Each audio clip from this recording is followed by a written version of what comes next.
বাংলাদেশের একটি ছোট্ট শহর, নাম মেহেরপুর। সেখানকার এক সাধারণ পরিবারে জন্ম নেয়া সামিয়া নামের একটি মেয়ে। বয়স তার 17। ইন্টারমিডিয়েট ফার্স্ট ইয়ারে পড়ে সে। ছোটবেলা থেকেই নরম সরম ভদ্রমার্জিত আর লাজুক স্বভাবের সে। তবে তার সবচেয়ে বড় পরিচয়, সে সবসময় পূর্ণাঙ্গ হিজাব পরে বাইরে বের হয়। ওই দেখ দেখ বন্ধু, একটা বোরকা পরা মেয়ে আমাদের কলেজের দিকেই আসছে।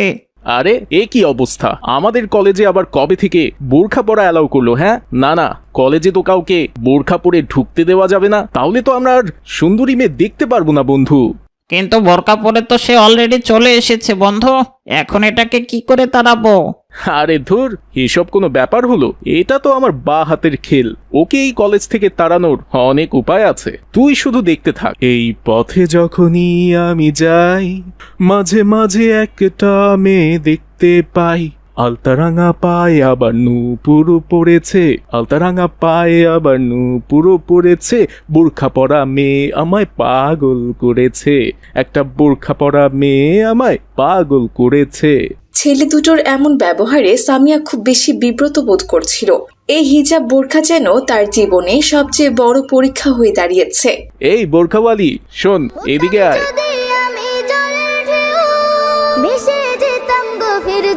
আপনারা আমাকে ডাকছেন? হ্যাঁ হ্যাঁ, তোকেই ডাকছি। এই কলেজে বোরখা পরা তুই ছাড়া আর কেউ নেই। বোরখা পরা মাত্র এক পিস তুইই আছিস। এদিকে আয়, আয় বলছি। আসসালামু আলাইকুম। জি বলুন, কি বলবেন? তুই বোরখা পরে আমাদের কলেজে এসেছিস কেন? তুই জানিস না আমাদের এই কলেজে বোরখা পরা নিষিদ্ধ? আপনি এসব কি বলছেন? বোরকা পরা এই কলেজে নিষিদ্ধ হতে যাবে কেন? আমি তো কলেজের কোনো রুলসে দেখলাম না যে বোরকা নিষেধ করা হয়েছে।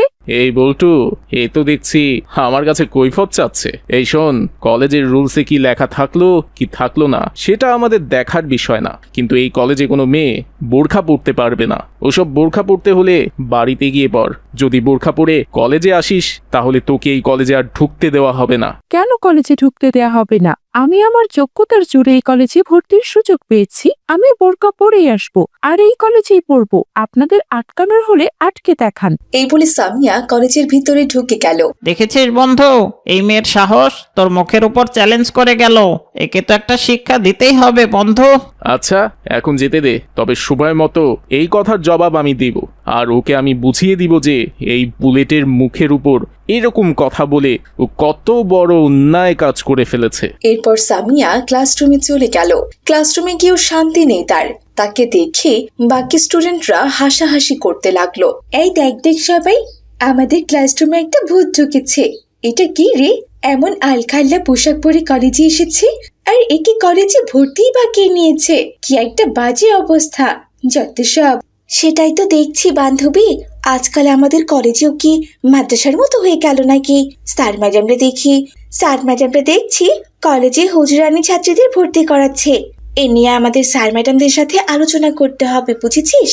আসসালামু আলাইকুম। তোমরা এসব কি বলছো? বোরকা পরা কি অন্যায়? এই মেয়ে, বোরকা হিজাব পরলে কি শরীরের তাপ কমে যায়? শরীরে গরম তো আরো বেশি লাগে। নিজের শরীরকে কষ্ট দিয়ে কিসের এই ধর্মানুরাগ? বোরকা হিজাব গরম বা ঠান্ডার জন্য না, এটা আল্লাহর হুকুমের জন্য পরা হয়। দেখেছিস ও আমাদের কিভাবে অপমান করলো।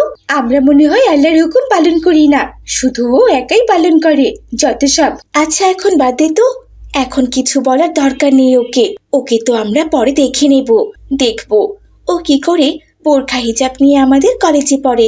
এভাবে কলেজের প্রথম দিন সামিয়া তার বোরখা হিজাব পরার জন্য সবকিছুতেই বাধার সম্মুখীন হয়। তবে সে কোনো কিছুতেই ভেঙে পড়ে না, নিজের কাজে অটল থাকে। সামিয়ার বাবা একজন ছোট ব্যবসায়ী, বাজারে একটি কাপড়ের দোকান আছে তার। একদিন হঠাৎ তাদের দোকানে আগুন লাগে। আগুনে সব পুড়ে একেবারে ছাই হয়ে যায়। তারপর ঋণ, দারিদ্র্য আর মানুষের করুণার উপর নির্ভর করে দিন কাটতে শুরু করে তাদের। কলেজের বন্ধুরা সামিয়ার এই দুঃখের খবর জানতে পেরে তাকে আরো বেশি খোঁচা দিতে লাগলো। এই মেয়ে, তুই এত ধার্মিক, এত আল্লাহ আল্লাহ করিস, তবুও আল্লাহ কেন তোর বাবার দোকান আগুন থেকে বাঁচালো না শুনি? কিন্তু সামিয়া ঠান্ডা মাথায় উত্তর দেয়, আল্লাহ যাদের বেশি ভালোবাসেন তাদের বিপদ দিয়ে পরীক্ষা করেন। সামিয়ার এমন উত্তর শুনে সবাই চুপ হয়ে যায়।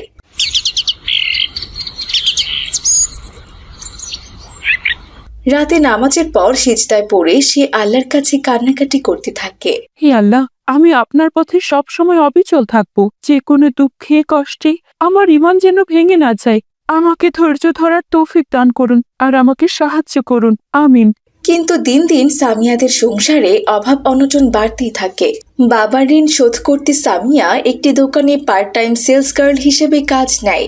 সেখানে দোকানদার রমজান মিয়া প্রথমে ভালো আচরণ করলেও কিছুদিন পর ঘুরিয়ে পেঁচিয়ে নানান খারাপ কথা বলতে শুরু করে। শোনো সামিয়া, তুমি যদি হিজাব খুলে একটু স্মার্ট হয়ে কাজ করো তাহলে আমি তোমাকে ভালো বেতন দেব, এমনকি আমার শহরের শোরুমে চাকরি দেওয়ার ব্যবস্থা করব। তুমি কিন্তু অনেক সুন্দরী আছো। রমজান মিয়ার এমন কুপ্রস্তাবে সামিয়া ভয় পেয়ে সে চাকরি ছেড়ে দেয়। যদিও তাদের সংসারে তখন খুবই টানাপোড়েন চলছে, কিন্তু কিছুই করার নেই। এমন খারাপ লোকের চাকরি সে করবে না।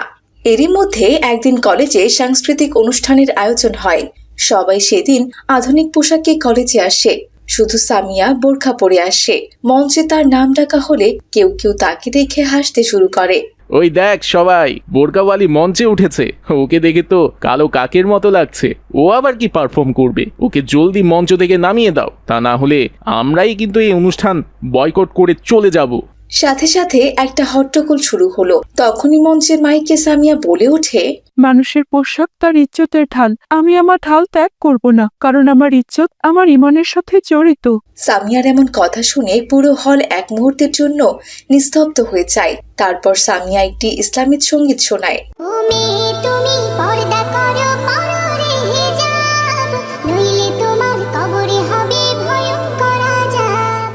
তখন সামিয়ার এই ইসলামিক সঙ্গীতটা শুনে সবাই বুঝতে পারে পর্দার মহত্ব।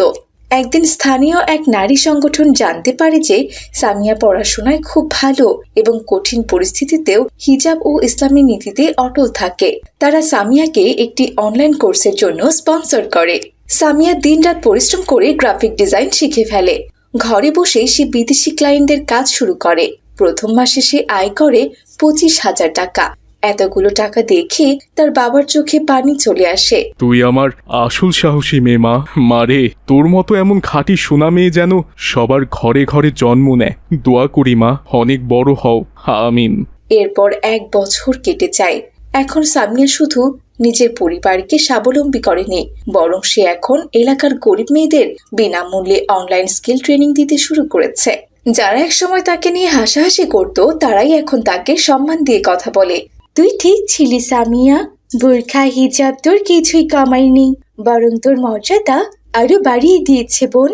ছোট্ট বন্ধুরা, এই গল্প আমাদের শেখায় যে জীবনে দুঃখ কষ্ট অপমান যাই আসুক না কেন, যদি একজন মুসলিম নারী তার ঈমানের উপর অটল থাকে, আল্লাহ তার জন্য এমন পথ খুলে দেন যা তার কল্পনারও বাইরে। বোরখা হিজাব কখনো মেয়েকে আটকে দেয় না, বরং তাকে আল্লাহর কাছে আরো প্রিয় করে তোলে। তো ছোট্ট বন্ধুরা, বোরখা হিজাব পরলে আমাদের সমাজে নানা বাধা আসবে, কিন্তু আমাদের থেমে থাকলে চলবে না। সেসব বাধা অতিক্রম করে আমাদের এগিয়ে যেতে হবে। তাহলে আমরা দুনিয়াতেও সম্মানিত হতে পারবো, আর আখিরাতেও। তোমরা কে কে এখন বোরখা হিজাব পরো তা কমেন্ট করে জানিয়ে দাও। আজ তাহলে এখানে বিদায় নিচ্ছি ছোট্ট বন্ধুরা, ভালো থেকো তোমরা। আসসালামু আলাইকুম ওয়া রাহমাতুল্লাহ।